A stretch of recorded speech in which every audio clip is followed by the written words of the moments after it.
এই ভাইরাল গরুর মাংসের চাপ খাওয়ার জন্য আর সুলতান জাইনে যাওয়া লাগবে না, শুধুমাত্র আমার রেসিপি ফলো করলেই হয়ে যাবে। পেঁয়াজ কিউব, 2 রকমের বাদাম, আদা রসুন বেরেস্তা, তিল, পোস্তদানা, টমেটো, টক দই, কিশমিশ দিয়ে সবকিছু খুব ভালো মতো ব্লেন্ড করে নিয়েছি। এই রেসিপিটা তৈরি করতে গরুর মাংসের বড় পিস প্রয়োজন হয়।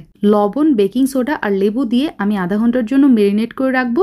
তারপর ব্লেন্ড করে রাখা মশলা, তার সাথে লাল মরিচের গুঁড়া, হলুদের গুঁড়া, জিরা গুঁড়া, ধনিয়া গুঁড়া, স্পেশাল গরম মশলার গুঁড়া এবং আরও লাগছে সরিষার তেল দিয়ে সব কিছু খুব ভালো মতো মিক্স করে নিব।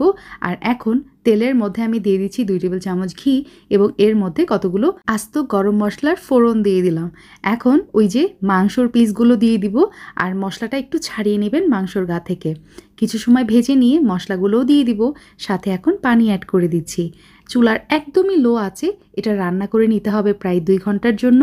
চুলা থেকে নামিয়ে নেওয়ার আগে বেরেস্তা আর গুঁড়া দুধ মাখিয়ে রেখেছিলাম সেটা দিয়েছি, তার সাথে কেওড়া জল এবং চিলি ফ্লেক্স, লাগছে ঘি, চিনি আর টেস্ট অনুযায়ী লবণ। আমার স্পেশাল গরম মশলা 1 চা চামচ দিয়ে নেড়ে চেড়ে আমি নামিয়ে নিচ্ছি। তৈরি হয়ে গেল গরুর মাংসের শাহি চাপ, রেডি টু সার্ভ।